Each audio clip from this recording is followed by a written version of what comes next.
Hello, Self, Nick, Ohana, Cosmos. This is Magic Mirror Work 2025, February 27th, Thursday morning around 4 a.m., 3 something a.m., actually 3:33 a.m. I just noticed the time. And yes, I'm a little tired, a little loopy. I've been up since about 2 something. Been working through a bunch of stuff and realizing, okay, now it's time to start the mirror work, the magic mirror work.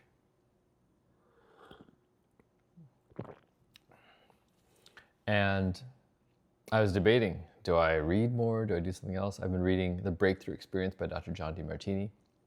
Almost done the book. I'll be stepping into the Breakthrough Experience this weekend, March 1st and 2nd online, and looking forward to what comes out of it. And from there, seeing how this magic mirror work shifts. Part of the reasoning for this magic mirror work is for me to see myself shifting in real time and to make it public and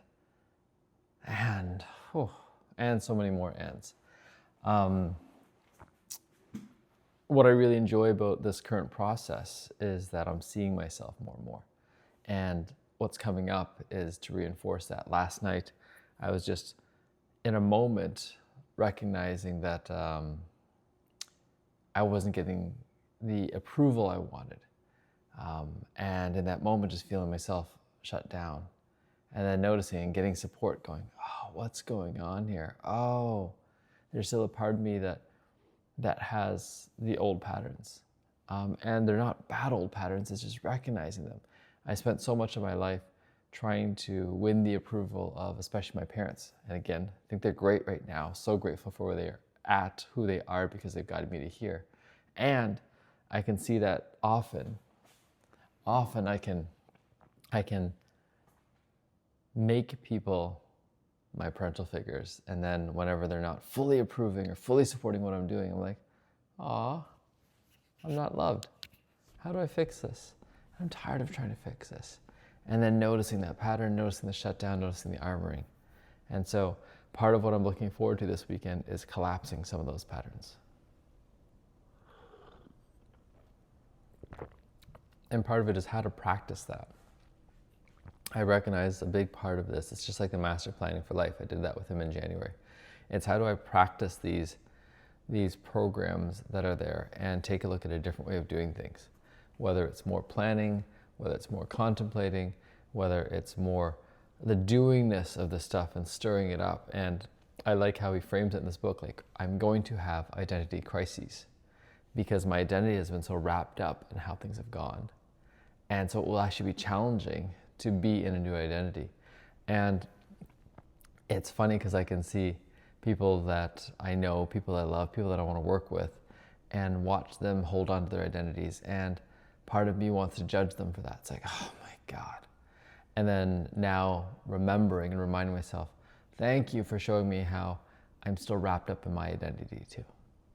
And that is the thing that I want to shift the most this year. Because collapsing those identities, I can actually shift out of the place that I've been. Not that it's bad, it's been perfect. And there's so many moments I can see when I'm like, okay, I'm really armored up. I'm really defending. I'm not having as much fun and play as I want to. And fun and play are different than happiness, right? Happiness is every single thing that I've been taught, and that's why I love it. It's like this is the school of unlearning. It's not that it's good or bad, but there's a part of it that's keeping me in the same place. And the piece that I love that I was imagining is like, what if we taught kids not this is how the world is, but rather these are the things that we've seen, this is how we explain things, this is how it currently works for us. And if it doesn't make sense, please notice that, because for many of us, we keep doing these things that don't make sense. Like listening to people who have such wisdom, and then the way they talk about disease, sometimes you can see the program. It's like, I've got this autoimmune disease that is attacking my body. And for me, it's hard to get out of that too. I'm trained as a Western medical doctor. And man, how we're approaching a lot of these autoimmune diseases, even my own past disease of asthma. Let's just keep putting on steroids to suppress the symptom. And you can do that for the rest of your life. And We're going to keep finding ways to minimize the dose. And then we're going to give you new novel pharmaceuticals. And we may talk about a few allergens, cats, dogs, dust mites, but we don't really address all the different nutritional aspects and address not the objective nutritional aspects, but how do you listen to your body? And then address as well what emotional aspects you know that actually trigger this, what might be there, what root causes might be there, German new medicine, taking a look at the inciting cause. And for myself, it really was when it dove back into the sadness, depression that was around my early childhood years, and then also coming to the own insight. Every time I drink alcohol, oh my God, I cough more, I feel more inflamed. Can I at least let go of that in the process of this healing and recalibrating my body? And as well, the lesser acknowledged parts. I was doing a lot of meditation using this Newcom device, really toning my parasympathetic nervous system, going, oh wow, I can actually calm this down. And now allowing myself to be raised up and calm down, raise up, calm down, and play with that lovely roller coaster of life. Part of what has me up and staying up this morning, when I first woke up, I felt like I want to lie back down. Then I realized my body feels really hot right now. And my reminder is when I'm kind of in that hot state, it's trying to bring out heat. It's like a furnace, and I'm trying to push against the furnace by saying, okay, cool down, furnace. Why am I trying to cool it down so fast? Play with the heat, go with it. And then now I can actually even start to feel I'm getting a little bit cooler. All right, it's going to be okay to go to bed soon and rest again, because it's a different state of rest then. So how do I listen to the body, be with it when it's energized, and then be with the rest when it's resting? And that happened a couple days ago. I was not alone doing my work, and whether I'm alone or not, I can just notice, I was like, I have to keep up with a certain pace so that I don't get judgment or disapproval, versus what do I actually want to do right now? Because right now, especially this week, I've realized my top priority is getting ready for this breakthrough experience. Like, there's so many things that are there to do, and when it comes down to it, all of these things are being risen up for me to notice them. It's like, okay, notice your own relationship with the feminine. Notice your relationship with people that you make into mother figures at times. Notice my own story of where I'm at in life, what I really want. Like, what are the top 3 things I wanted this year? The one thing that I know my mind keeps coming back to is money. And then my higher self reminds me, okay, thank you for noticing that. It's not money, because money doesn't buy happiness. And we've talked about some examples. I've been talking with my close circle, and it's like, yeah, like we've known people who've made $700 million and $800 million and $2 million and $10 million, and life fundamentally is very similar. And then I was talking to someone, and they were like, it's when I first started doing the personal development work that things actually started changing and getting into a different certainty state. And for me, it's finding the certainty. What if I got to the certainty place where I'm certain that we're ready to have a second child? I'm certain that we can find the home that we want to live in. I'm certain that this business is going to thrive, and it's going to be easy, lucrative, and fun. I am certain that I am working on my consciousness in ways that really serve. And that's part of it. Sometimes I feel like as I'm reading this book, I've already got the formula. Everything's perfect. Like, everything is perfect. Like, that's it. When I'm in the deepest ceremonial space, I'm like, everything that's happened is perfect, and I don't need to repeat it going forward. And in that everything is perfect, I don't need to repeat it going forward. What I realize right now is I'm gathering new tools that are going to serve me. Gathering new tools to practice. Like, just as much as I like practicing, what is an active tool that I can do? What is an activity I can do to help collapse things in the moment? I'm drinking my beet, carrot, ginger, apple juice right now. Just like I'm finding new ways of nutrition. Okay, what might serve me better? And in the midst of finding this, noticing that, oh my God, especially when I get time to myself, I'm like, I'm gonna have some of these chips. I'm gonna have some of these snacks. Like, how? There's that little I'm going to call him the little boy inside me who's like, I can't wait to have snacks. I can't wait to watch shows. I can't wait to do nothing. And to honor him, to actually enjoy my time. And I'm forgetting that. And that's what, I was talking to this amazing woman last night, and she was saying, yeah, like, I think you'd benefit from just like taking a week and being completely ridiculous, having people serve you, having people let you make a complete mess. And the people serving me and letting me make a complete mess probably are going to be women who are getting paid to support me in this, so I can recalibrate my relationship with women and not be like, oh my God, they're always judging me. They're always, they're always disappointed. They're always ... Like, no matter what, like, as much as I'm like, I can make them happy. Oh my God, they're disappointed. Everything's falling apart. And that's part of it for me. I appreciate this from Elena DiMartini yesterday. She's like, whose opinion are you afraid of disappointing? And this is kind of reflecting that, because I'm afraid of disappointing another. And then it's funny because I think it was yesterday, I had a phone call where I felt disappointed by, or I disappointed someone else. Like, oh, they didn't show up fully ready, fully, in connection, all this stuff. And then I was like, I need to tell them about this. I'm like, I don't need to tell anyone about anything. If this repeats, yes, and I can, because if I want to set things up differently.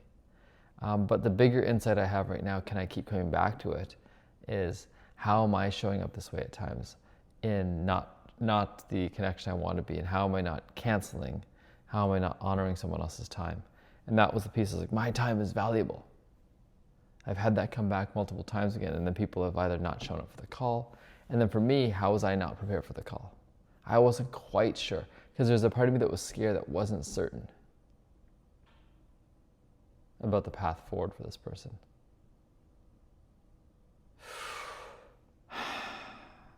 And then from that was actually more clear. Oh, there's a different path. There's a different way.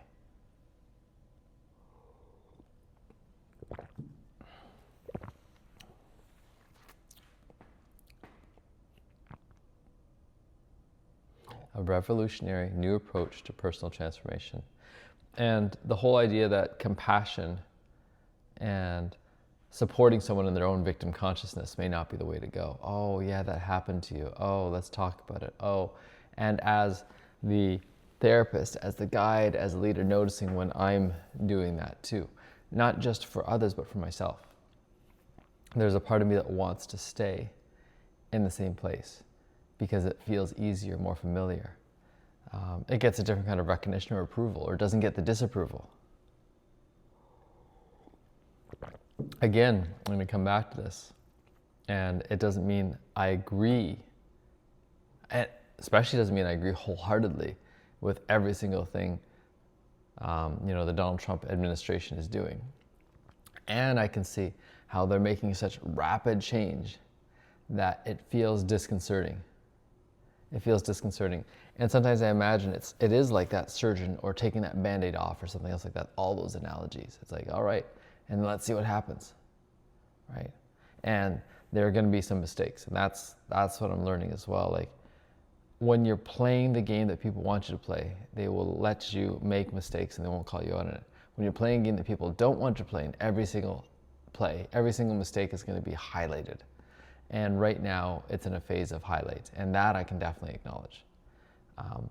And it's funny because I remember the first time Trump got elected crying, and now I'm not crying tears of sadness. I'm a little sad that it seems like there's so much pushback, and I recognize that I am privileged in that I'm not being directly affected by some of the things. And I can't imagine if I had a job and my family's depending on it and I lost the job. Like, those are the things I can't imagine.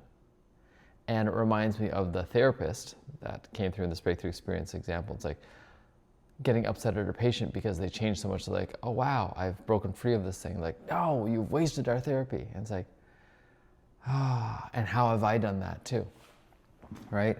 How have I done that with clients when I'm like, I can't believe you wasted my time. Like, you've gone through this deep transformation, you've gone back to your old self. Now, I appreciate how he said it. as well as like, I'll offer you a full refund if you can honestly tell me that this hasn't changed your life, that you didn't have a life-changing experience there. And the only thing to know is that if you ever do come back for another session, want to come back and work with me, you will have to repay that first before you come to the next session. And I'm like, it's a really interesting way to frame things.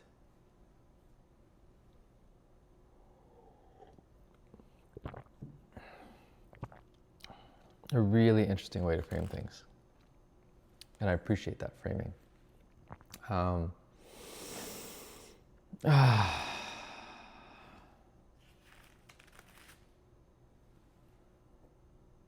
So I had chosen 3 female teachers for this next phase. One of them I've seen a couple times. One of them I've had an introductory call with, and she's busy right now. One of them, we haven't even gotten to the introductory call. So it's interesting. And they're all teaching me at the same time, even without having to teach me. And I think that's the part where how can I be the best learner possible is not from having to actually see someone, but rather getting the teaching from even the non-teaching. Dealing with the parts of myself that I haven't wanted to deal with, the parts that feel like a teenager still and a little stuck, and recognizing and doing this mirror work for me is a reminder for myself, to me. I'm not looking to create perfection. That's been part of the trap before as well, the trait of trying to be perfect. And it served its purpose. It serves its purpose at times, and there are certain fields, 100%. The field of rocket science, oh my God, you really need to get as close to perfection as you can. Engineering, architecting, a building for earthquakes and stuff like that. Building a submersible. And that's not how I've chosen to go into life. And I am choosing to love books like Unreasonable Hospitality. Like, I really want to be unreasonably hospitable.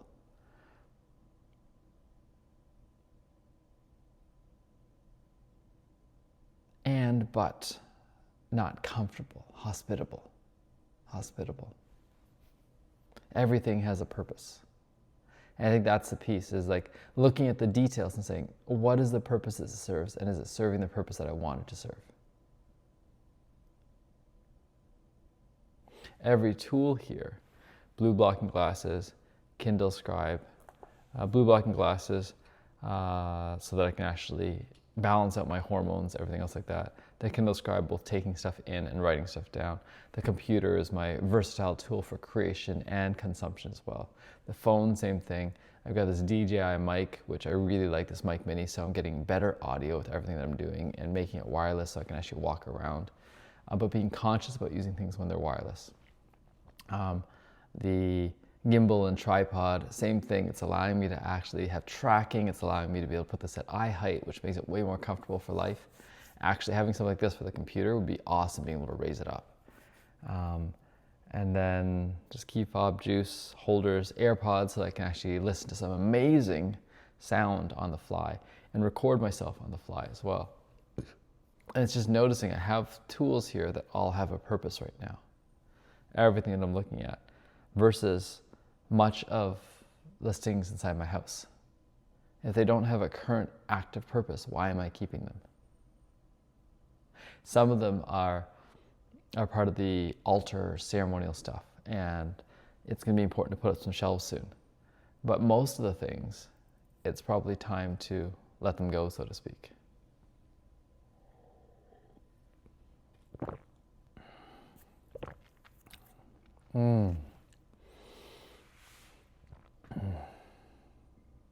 Let them go. Let them go.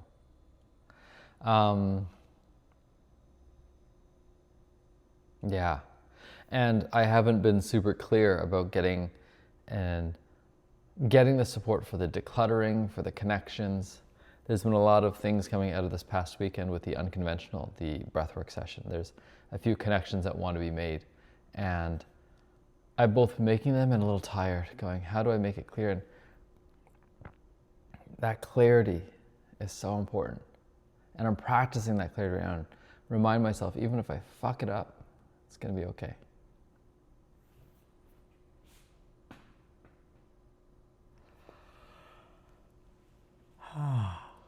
Yawning, 20 minutes. It's been crazy to see how many views there are on these mirror works.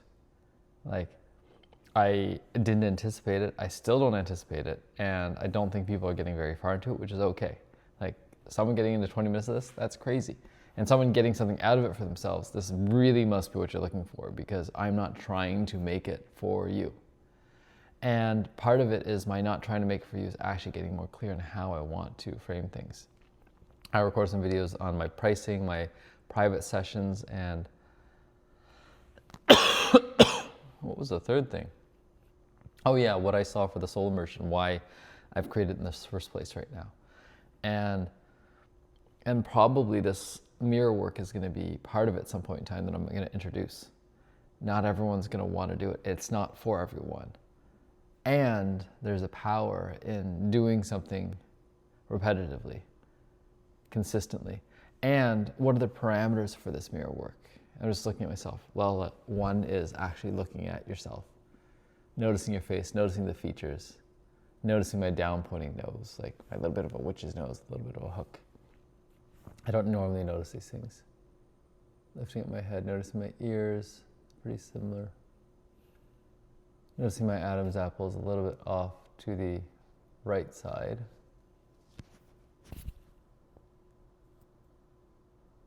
Could just be the shadows as well. But I think it is actually a little bit off to the right side, yeah. Oh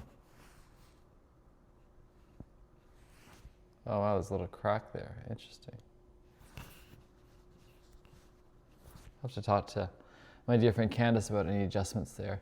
Again, I keep noticing my eyelids. Such a difference, double eyelid, single eyelid. So, and this side, let's see here, right hemisphere, more feminine, left hemisphere, more masculine. Is it the upper part or is it the lower part when it crosses over? I don't know. Yeah. So noticing the facial features, noticing when am I actually willing to look at myself, when am I looking away? Noticing when I go silent.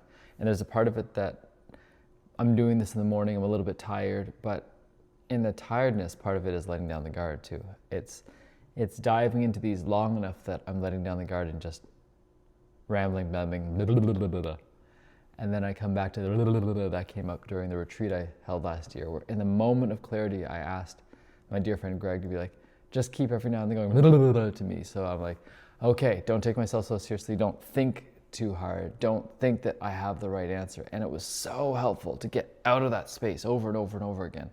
And as I did that, I was actually be able to be more present for myself and for everyone. And that's what is asked of me, and that's what has been reflected back to me at this last unconventional from Maeve. I am pure loving presence. And when I'm pure loving presence, there's so much that's possible. And it's just the deep hugs, the eye connections, the smiles, the gratitude, the tears that come out of it. And making the space for people to unfold. And in that unfolding, seeing the perfection of all that's there. And having a few specific themes, school of unlearning, right? This is definitely the school of unlearning. Going with the flow. Like, how do we actually go with the flow? And I can't remember who I was talking to, they're like, they've let go of the resistance so much more. The resistance. And that resistance had been really making it much more challenging to be with all the pain. Yes. Yes, I remember who said that. And I was just like, I'm so grateful to hear that, because it doesn't change the fact that something's happening, but it really gets in the way of actually just being with what's happening. And that's part of it now for me, is I'm better able to express, and initially it's challenging, but I'm better able to express to those that are closest to me, I'm going through something, I'm having a sensation right now. And at first it's like, I can't believe you're having this sensation, I can't even say these things. It's like, now it's getting clear. It's like, when I'm saying I have the sensation, it's actually changing up the pattern. It's not me trying to blame you, although there may still be a part of that pattern there. It's rather trying to own, there's a sensation going on. Okay, let's not push this down and push you away at the same time and armor up against all of it. Let's actually just have it. And that's part of it in these mirror works. When I tell me, then like, I'm having this sensation. Or, even I'm yawning. Or, I feel like I'm gonna fart. Cool. Like, let's talk about the sensations that are coming up. And then how is that related to what's going on? What is being channeled through? And again, coming back to the idea, acting is just channeling. Like, mirror work oh wow, it's funny that my brain went to that. Perfect mirror work is pure channeling. And notice how perfect as the word came up. Because there still is a part that if I do this perfectly, if I channel perfectly, then I'll get it. So part of me does secretly want to be perfect. What is perfection?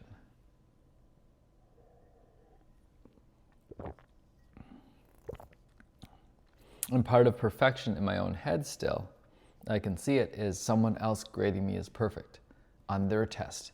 And how do I keep going back to what is my internal barometer? Because growing up, I've been patterned that external tests, external validation. Someone else tells me I'm doing a good job, and that's it as well, is that people have been able to convince me to do things, motivate me by giving me lots of approval at times, even when it's not warranted or justified.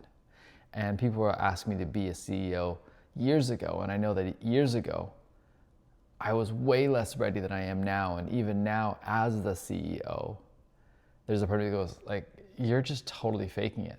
And then recognizing I am faking it, I am making it all at the same time. And I have again, the word that just came up was approval of my co-founders. I have the blessing, I have the recognition. And all these words, again, noticing when I use the word, the friction of me wanting to say it. And in the friction, reminding myself that's me noticing that there's something with that word that doesn't quite feel like it fits still, and still say the word out loud, so I'm not trying to hide behind better language right now. And that's what frustrates me sometimes. And it's funny, we've noticed that, like people coming to ceremony, if they're only using the beautiful fairy language of love and light and everything is soft and goodness and I have ascended and I don't judge and all these things, that often they have the most challenging journeys. And part of it is, I imagine, the inauthenticity of that. Very rarely is there someone who's truly embodying all of that. And if they are, then what is their true intention for the ceremony? What is my true intention for all this?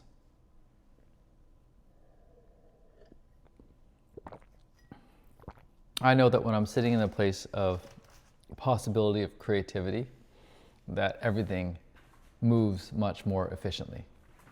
When I'm sitting in the space of armored up, shut down, closed, stagnant, not so good.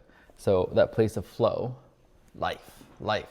And it's funny because natural life reminds us of this. Where is life the most full in the ocean? It's right there at the shore where the waves are crashing against something, where there's this huge break, this huge splash, because it stirs up all the elements. It is actually what is creating the energy for vital life to take place. And where is it most stagnant? It's kind of like that deep, slow moving, very cold water. It doesn't mean something can't live there, but it's a very different way of living. And where do I want to be? Most of the time, probably right there on the shores and the beach, crashing open, but there's explosive amounts of energy that happen there. So can I be with those explosions sometimes?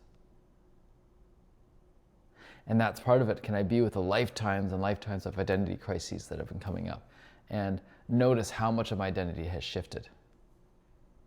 And as much as it shifted, practicing not being attached to the new identity either. It's like, okay, we're going to keep noticing.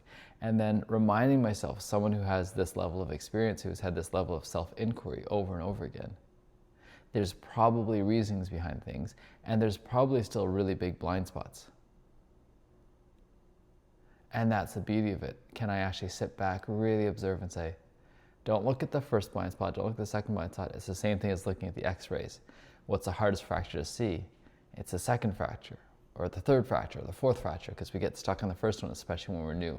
Instead of saying, what are the patterns that I do every time to look through this? And as I practice those patterns, they become automagic. And so I don't get sucked in by the first thing, I get to keep looking.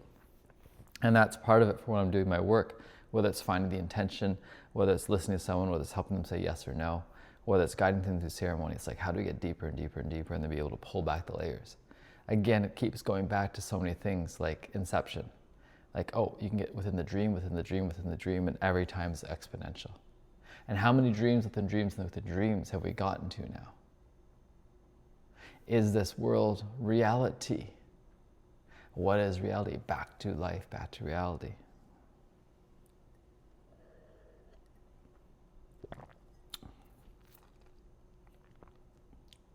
And enjoying the shit out of it. Part of it is both enjoying the shit out of it while also preparing for the unexpected, while also saying, you know what, it may go to hell in a handbasket. And how do I remember and have gratitude for the fears, the anxieties, especially of those closest to me? Because part of me wants to ignore all that. And part of me is recognizing I've set up my life so that things can happen and really throw us off. And part of me isn't looking at it. I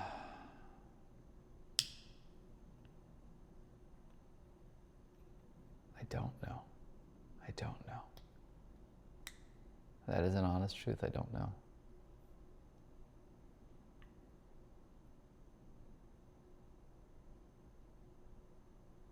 I don't know.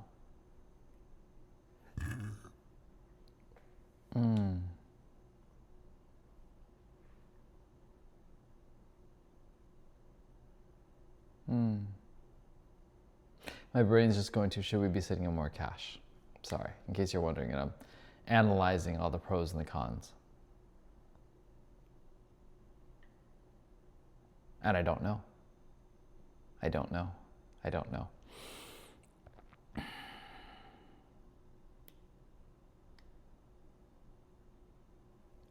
Part of me is feeling tired. There's so much to do. And then part of me is thinking, how come I can't just keep having fun? Like having the fun of holding breaths and ceremonies and everything else, having people just come to me. And part of it is working through this process. Like I've mentioned already to Marika, this year I want to get to the point where I want to put on a ridiculous promotion of some kind. And I've got a couple ideas. I'm not going to put them all out here right now. But part of it first is to get the framework of things set so that we're ready for the influx. And it's to balance both out at the same time. Let's actually start creating some demand at the same time and practicing it out. And so let's start sending out some messages and being really clear to people, hey, go through this process. And so far we've only had 2 people go through the process. That's kind of crazy. And go through the process as if you already know it's super valuable. Even if there's a party that knows that you're not going to take this, you know this is going to be super valuable, right? So practice actually getting the value out of it. Like practice actually getting the value out of these calls. And part of me is looking at the preamble call to the calls you can book. And right now, what am I speaking to? The calls you can book on Ohana Sage. So Ohana Sage is just launched. That's our flagship brand of what's up. Ohana, soul, spiritual family, sage, awakening the inner wisdom within you.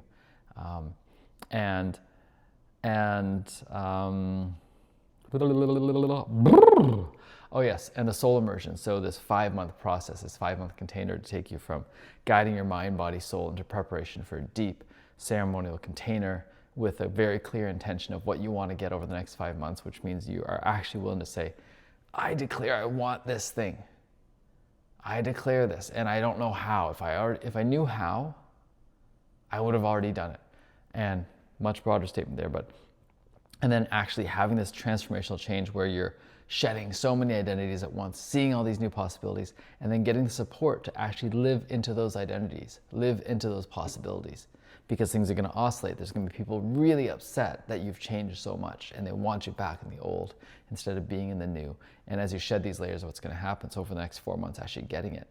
And the reasoning behind it is I've recognized for myself, at some point I've been so scared to dive into these fully immersive experiences. What has been there? How do I better prepare? Oh man, it feels so much better when I actually prepare the mind, body, soul, when I actually get supported and I feel safe in all the different ways.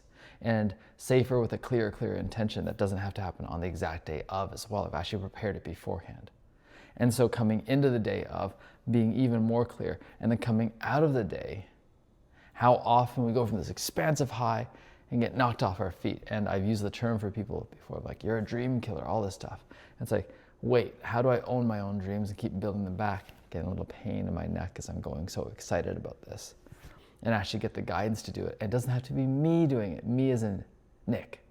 And that's the thing about having the team and wanting to expand it, because there's some people that really want to do that part. I want to help quarterback it. I want to be in the experience of it to learn from it, but I don't want to be delivering the direct thing, because sometimes I can get my own head, I can get my own space. And part of it for me is, how do I create it so I can be in the part of the transformation that I can most affect? I want to be there and keep refining these processes and be a part of it. And I love to be there for the transformation, because it has been frustrating for me to watch people go back. And even myself, it's a reflection of me. And I'm so grateful that I've been able to create my own bespoke program over and over again. And I've been getting my own way over and over again. And now I want to have it created ahead of time. It's like, make this commitment ahead of time so that when you're actually wavering, you're already committed. When you're actually wavering, you're already committed. And using that commitment to your benefit, using that sunk cost analogy to your benefit.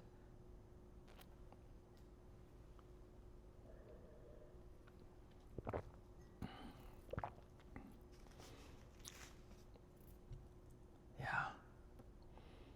And being so excited about it, continuing to practice a certainty, continue to take a look, because there's other aspects that I'd want to have. How do we affect their diet and nutrition as well? How do we, on the way back, actually have mini sessions, mini dive-ins, things like that, to recalibrate in the space, whether we do some microdosing, whether there's something else that happens afterwards, and continue to play with it and continue to ask, what tools, if any, do you feel like you might be missing? And being able to listen and stratify and create that bespoke blend. Having things like scents and smudging. How do we actually introduce some of those things? How do we have candles in your life? And part of it is probably gifting you a candle and saying, okay, you can always purchase more. Anything that we give you, you can always get more of. It doesn't mean that it's the one and only. And it's part of the process of you taking care of your own thing, being responsible. What is it that you want more of? You have all the basics that you need. Part of it for me is noticing when I'm in the charge. There's the charge of the silver buffalo coins, there's the charge of the crystals, there's the charge of the candles, and so doing some work and charging up some of these candles as well. That will be some of my work as well. Let's make so many candles that I want to charge them all up. So just noticing all of these things.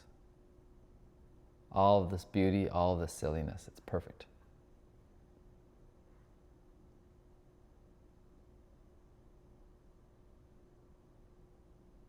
It's perfect. It's perfect. And in this perfection, it's imperfect. It's imperfect.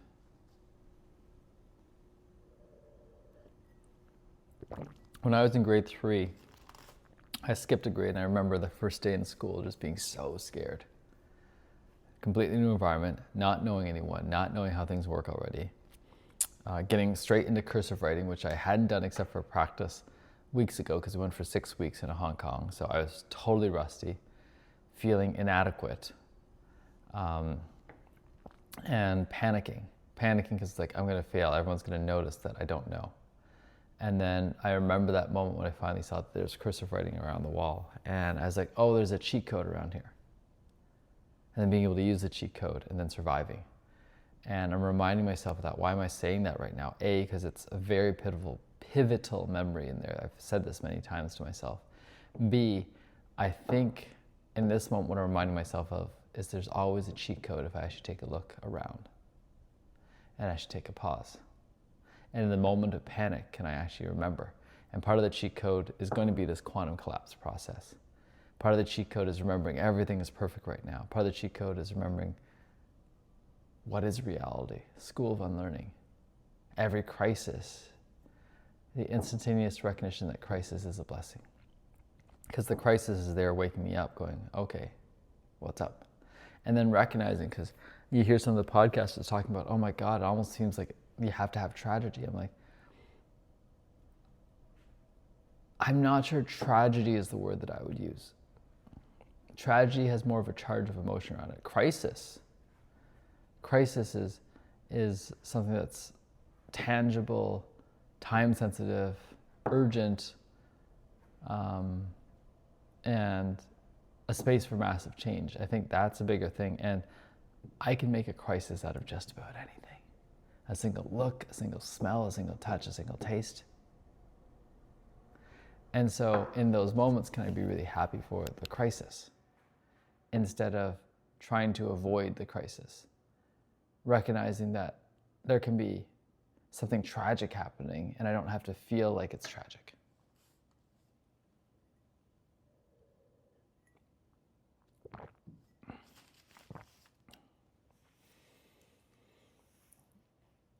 And I think that's part of the reason why some of these ceremonies recently have been a lot more mild, could be a word. They are overwhelming, but I don't feel like I'm going through the same kind of death process. It's embracing death differently. And then as well, acknowledging that I don't know. I never know something's going to hit me again.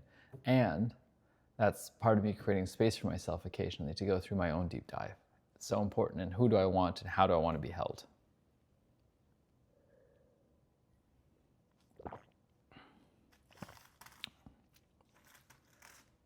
So being with all the different directions of life, all the different directions. Asking people in your dream state, what are the collaborations? What are the thoughts? What are the impulses that you've had?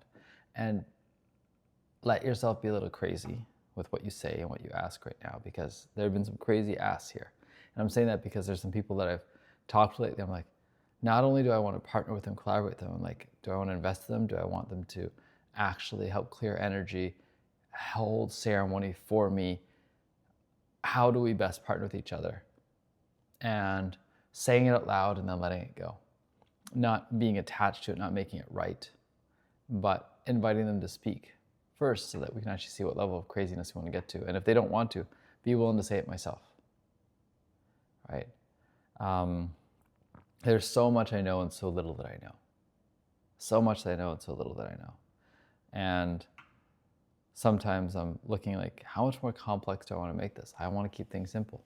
I'm more of that Eastern philosophy. How do we simplify things?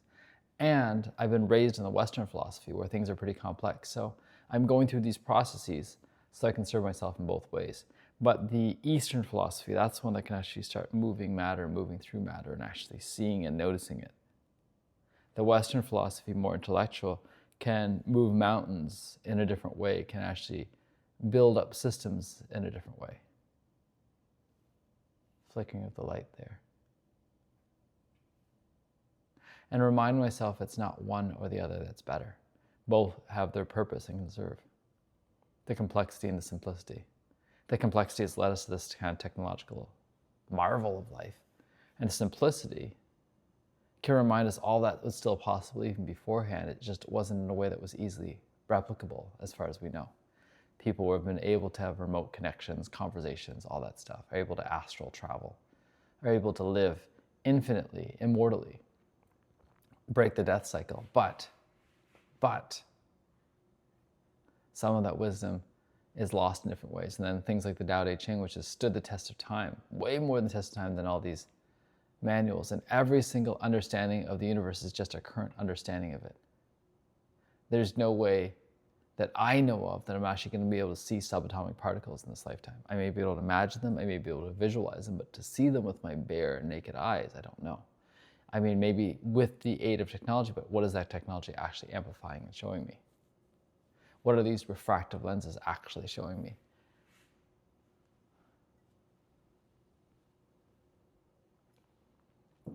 How are these sensors interpreting things in a different way? Everything is being interpreted.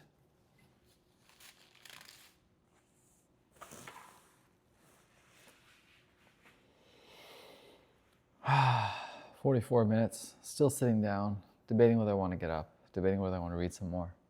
Feeling a little bit of chill as I finish my juice. Looking at the fire and the ephemeral nature of it, and reminding myself of the first men's retreat I helped hold. And just staring at the fire and just knowing the perfection of something that's constantly moving and shifting and releasing energy, transmuting.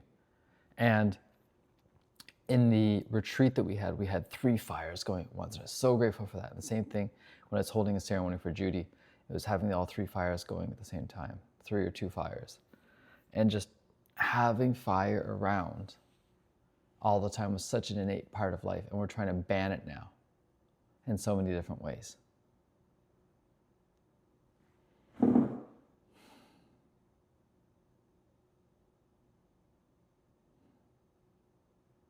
And I'm not going to practice holding on to and saying that I'm right. Like, we always have to have fire. And in this moment, I still feel the power of the fire, the transmutative power of the fire. So I'm going to keep looking for it. And I'm so grateful when I started looking for it. I want our next home to have the cooking elements to be flame. And we had that in Olympic Village. We didn't have it in the home we bought. We had that. So we've had that more than not had it. We had it in our RV as well. And I really did like that RV. I did living living like that. And it's a lot of work to keep moving things around. And it does keep things more contained. You've got less stuff. And that's the part of my practice. How do I get by with less stuff now? Aside from my ceremonial stuff, and aside from my technology stuff, most of the stuff I have is extra. It's extra. And then I get tired just imagining setting it all up. So part of this breakthrough experience will be taking a look at what has me look at the to-dos and get tired. And is it actually serving me, or is it me? And so it's a both and. Long term, I don't think it's going to serve me to do all these things.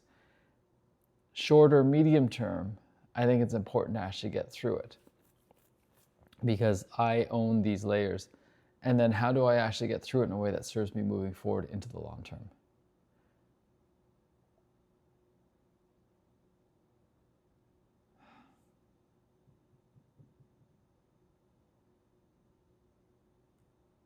Reminding myself, even precious things like photos, images, if they all get lost, they all get lost.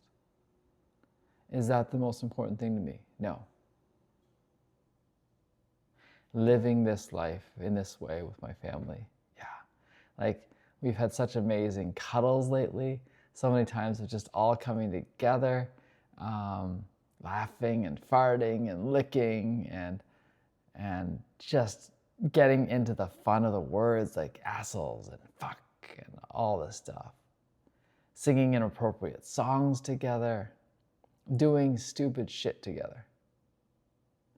And just noticing each other. I'm just noticing my beloved doing something that she loves to do, like making a puzzle, and then also being like, we've got to get this done.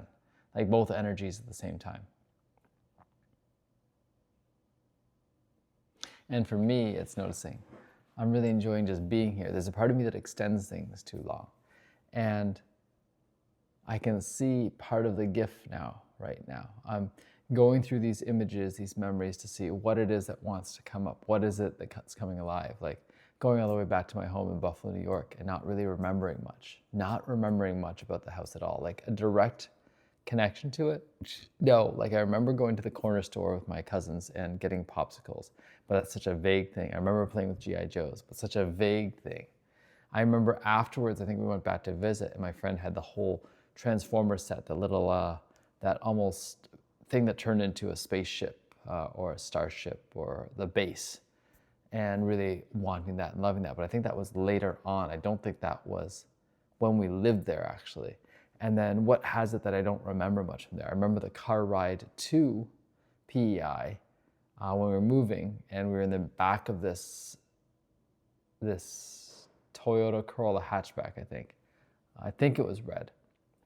And in that, we were playing, it was a snowstorm, and we stopped at Toys R Us and got this, not a Rubik's Cube, but a Rubik's flat folding thing that changed patterns and stuff like that, and we would go back and forth with it. And there's so much stuff piled up, and we got to PEI, and we were in a rental home at first, and that's where we actually had our cousin was born there.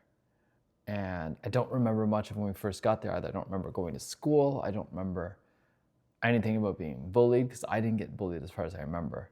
And I don't remember when we really transitioned into the big house that we still live in, 317. And those first few years, I still don't remember. I remember a little bit of between grade 1 and grade 2 of in the summertime having to do studying to get ready for skipping grade 2. I remember a little bit of playing Transformers with a friend named Adam down the street. I think it was down on Granville Street, and going to his home. I remember a little bit of running to the jungle gym. And from grades 1 to 3, we didn't have any cousins or anyone staying over. I think it was when I went to grade 4 that my cousins came, but I can't quite remember either. It was that summer that we went, and I got my first remote control car, and it was a red Ferrari. My first remote control car was a red Ferrari. My brother got a white remote control car, and I remember us crashing them each other until mine cracked. And I remember shooting my mouth off a lot and getting chased around by people who were upset at me, like my brother or something else. I remember sliding down the pole a little bit. I remember the first science project, that was grade 4, doing it about cereal and looking at all the cereal boxes and the ingredients and then looking at the sugar contents. I remember playing piano and being really nervous, but able to win that first piano one. It was a slow piece. I was much better at the slow pieces than the fast technical pieces. The fast technical piece almost hurt my head, like trying to keep up.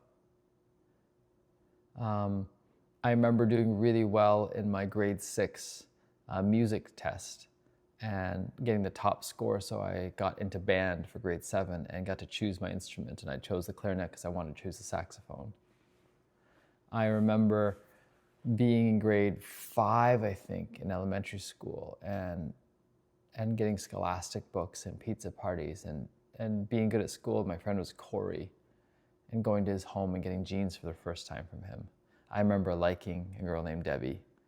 I remember not saying anything about it. I remember Parkside a little bit and playing at the playground.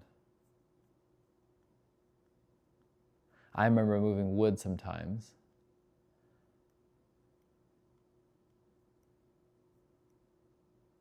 I remember going to gymnastics and falling asleep in the back, coming home and listening to Beauty and the Beast. Oh man, these early memories are really scarce. I remember watching E.T. for the first time, I think it was, when the cousins went to school dance, not really enjoying it being a little scary. I remember watching Mission Impossible on the TV show at our home and really enjoying that.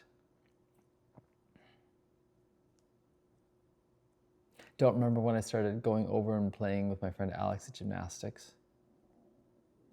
I remember being really flexible, and I remember gymnastics summer camp and not really enjoying it either.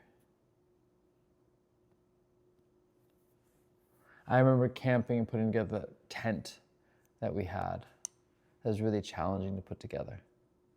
The old poles and everything else. I remember getting canoe in Maine and then learning to canoe and learning the J-stroke. And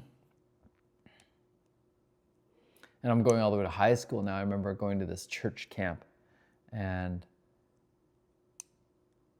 I actually don't remember much more than that. I got a cross from it, and I wore that for a while. I don't know where it is anymore.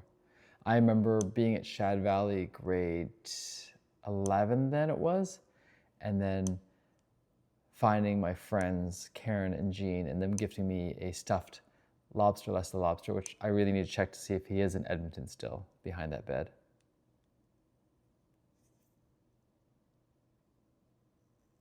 I remember liking Chrissy at the time, but not acting on it because I had gotten this idea that I was supposed to go after the prettiest girl objectively, and that was something that I felt like. It doesn't mean it's true. I learned from my brother, which meant that I changed my perspective and then was trying to go after this blonde girl, and that didn't make any sense because she wasn't really my type at all. And then that was part of my kind of whole screw up, because Chrissy and I, or Karen and I, probably wouldn't have been a great match at that time. And I actually had opportunities to meet both of them. So funny, I didn't say yes to those opportunities, and what changed because of that. Those are different portals of time. Each of them was a portal in time. each of them at different times. And I stopped myself both times because I thought they had my excuse that I use is like they have boyfriends. Versus, she's just listening. Interesting. Interesting. Interesting, just noticing these pieces. I made external things. I didn't actually listen to the person in front of me. I listened to the supposedly integrity, supposedly the rules. There's rules to the game, and I'm not going to break the rules. And that's part of it, me reading the manuals and of learning what are the rules, and then I have to follow the rules. And that's part of me now as a little bit of a rebel sometimes. I'm like, fuck the rules. And then part of me secretly is like, I've got to figure out the rules and play them better. Oh, that's hurting my head a little bit being with that one. Rules, integrity. What does that all mean?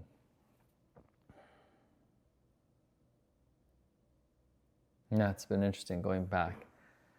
Sometimes going back through that memory lane and seeing what shows up, where the milestones are there, and the stuff before the age of 10, that there's a lot of blank space. Like I still remember that time in grade 3, 78% on a test. It's still stuck in my head, hiding behind the couch because like I knew that it wouldn't be received well. I remember the time we were building a model plane and I cut my thumb.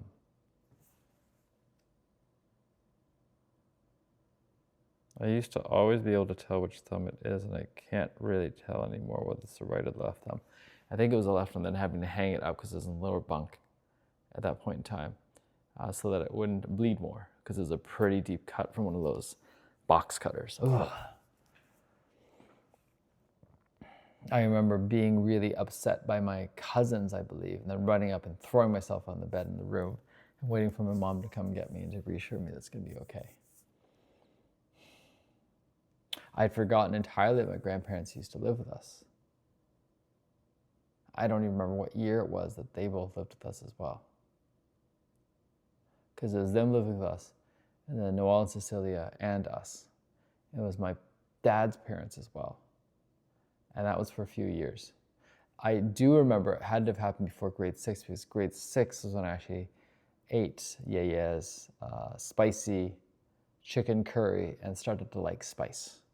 And that was also the year that I learned how to hold chopsticks properly, because they're like, you can't eat unless you hold chopsticks properly or something else like that. There's some ultimatum that happened that made me change it, is what I remember it being, but I don't know if that actually was the catalyst. I remember there's a birthday somewhere there, probably between grade 3 and 6, where I was so angry at my brother because I felt like he had embarrassed me at my birthday, that I took a can of soup from the pantry and threw it as hard as I could, trying to hit him from a distance. And then spent much of that birthday in the bathroom, and I have no idea what else happened. I have no idea what else happened. That was when my story of my birthday sucked. I remember being in a family friend's place in Toronto, and they had Super Nintendo 2, and they were playing Street Fighter and loving it, just loving it, not knowing how to do the controls properly, would repeat something over and over again, would win initially, and then they would find a counter and I wouldn't know how to re-counter. Because I was like, I enjoyed the winning, and then when I lost, it's like, how do I actually change this up? How do I learn from losing? How do I experiment? And I didn't experiment enough, especially when it was first, when I had full health. Like, okay, let's play around a little bit, let's see, let's notice the edges. I remember that party where we had the smoked salmon downstairs too. It was so good. No idea what this box of stuff was so delicious. We ate so much of it. I remember Bomberman in Hong Kong. This is probably the 1995 one at on the 100-inch projection TV at my dad's best friend's place. That's, I think, when I loved Bomberman. I was like, oh my God, this game is amazing. And I've wanted to recreate that since.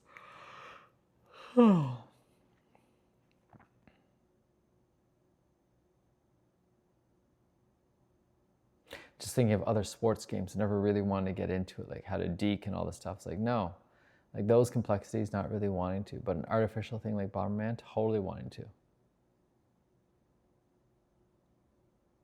I remember playing soccer in grade 7 and making the team, and then getting knocked over by a soccer ball in one of the practices. I was so small. Playing in one game, I think I went traveling with one game, but not being able to keep up with it because we were doing gymnastics.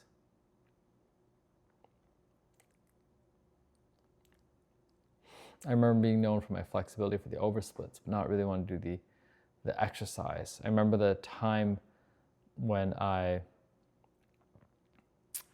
busted my AC joint, but I don't remember how old I was. I remember no one really believing me. I just stood around with it until finally got home and still wasn't moving my arm, and then we went to get the x-ray.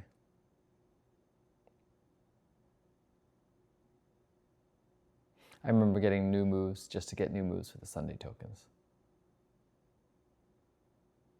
Having so many free Sunday tokens. I remember getting on the national team, going to nationals and getting the very last, and just noticing my routine was so much worse than everyone else's. Like I felt embarrassed in a way to be there. Embarrassed to be there. It's probably the honest truth.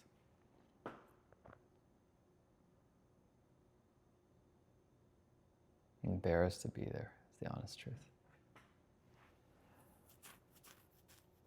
Remember math camp now. Going to math camp, I did well on one of those tests, whether it was called the Pascal or something else like that. Good enough to be top in the province to go there. And then recognizing again that compared to everyone else, but glad to be in Waterloo, glad to have met some friends there. And that came after Shad Valley, I think. And I had a week there. I was such a geek. I remember going to Whitehorse for nationals. Microclave, autoclave of the future.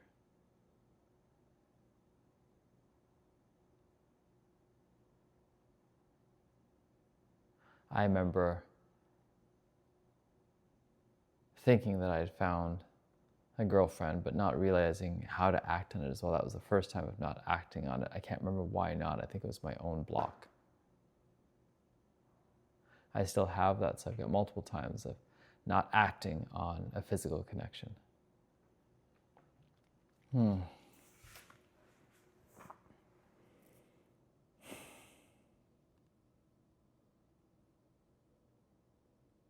It's funny, I've gotten now to a much older age. Like, I remember building my first computer and then actually moving it around in medical school. I built it with Mark Richardson, actually. I remember winning that grade 6 tournament for chess. This is before we were in the same school.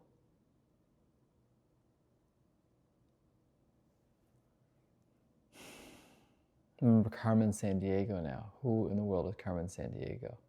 Being part of this kind of advanced group of students in elementary school.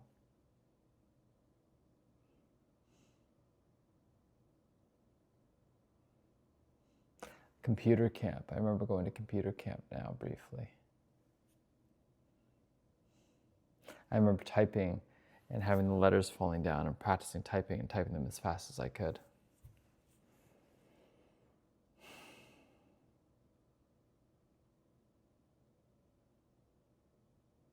We had a flight simulator as well.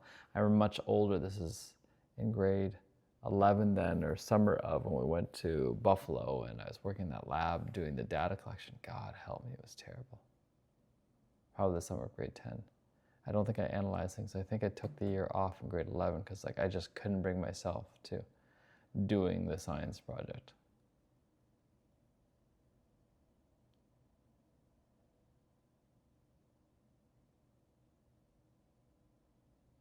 Oh man, just tired right now. I remember the autoclave stuff. I remember the aquaculture stuff. I remember the plant stuff, the chemicals on household plants. I remember the putting things together. I remember the late nights. I remember working with Ellen.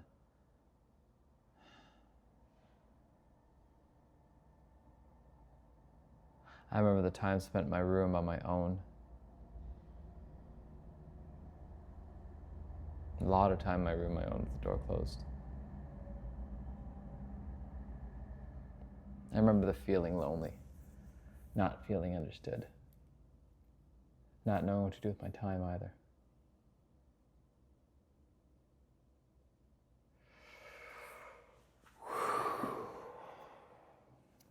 mirror work, mirror work, magic mirror work, time traveling backwards, and then time traveling forwards.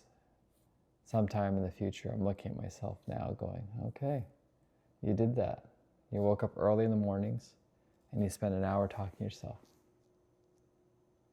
How was that? What did it serve? It helped me get to where I am now. Thank you for doing that. It wasn't the exciting work. It wasn't the sexy work. It wasn't the work where people are like, oh my God, that's so cool that you did that. In fact, it's out there too. People look, it's like, that was not that cool. You went and reminisced about all this junk and stuff and why. And part of it is putting this on loudspeaker. This is the internal dialogue that's always going on. Unfold it, let it go, let it go, let it go, let it flow. Let go of some of the baggage I've been holding on to. And right now, I'm not as efficient at letting go of the baggage. What are the traits? What are the ways to go through this? But coming out of the breakthrough experience, I may actually be deconstructing some experiences, going through some of my own quantum collapses with this. Noticing the balance of charges. Anyone I'm infatuated with, I'm not seeing the downsides. Anyone I'm vilifying, I'm not seeing their upsides. And I've at least been able to overall balance up. My parents just say, I'm so grateful for them. And there's specific charges to look at still, because they keep coming back up. And that'll go for my brother as well. It'll probably go for my brother who passed away as well, because he's really been a part of my life this whole time. His energy, his essence, his remembrance has been a part of my life. I don't remember my godparents at all when I was younger. Earlier friends, letting that stuff decompose, decompress. And the people closest to my life now who spent the most time in my life, my best friend, my beloved, just seeing what there is to collapse there now too. As an adult, what echoes of the past they have. And I'm just stretching out my lower back, my tailbone, just feeling the tightness in the lower back. And that'll be a part of it this weekend, just honoring and trusting the body. What's there? Having seating and couching and chairs and chaises all available and seeing what happens. Having tables of varying heights and seeing what happens. Okay, so let's really clean up that second bedroom. Let's clean up life as much as possible. And set it up. Set it up. Set it up.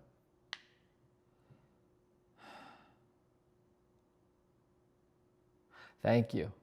Thank me for going through some of those memories. I haven't been with a lot of them in a long, long time. And just bring them to the surface again allows access to them. Access to the event, access to the feelings. And now that I've seen the surface layer, that's like the first fracture. Take a look at what secondary memories want to come up, because I don't have to keep going back to the same ones. What are the ones that I haven't been wanting to look at? And I'm going to invite it into some of the dreams, some of the spaces, and not looking at it as if it's true. These are all just tools to examine. I have no idea what the truth of the matter is. And I was seeing all of these things at different ages. If someone else is objectively looking, they may see something entirely different. And then what is objectivity, right? It's like, am I right or my 4-year-old son's right in the way they see the world? We see the world. Am I right or my client's right in the way they see the world? And just allowing different perspectives to exist without having to make it be a certain way. Allowing people to come to me as they need to without making it a certain way. And having so much fun with everything that's being created. So much fun. No one needs to do any of this work, but when they want to, ready to jump in and dive in. All right. There's invoicing, other things to do in this lifetime still right now. I'm going to get to it. But right now, be with this experience, be with this breakthrough experience. Ciao for now.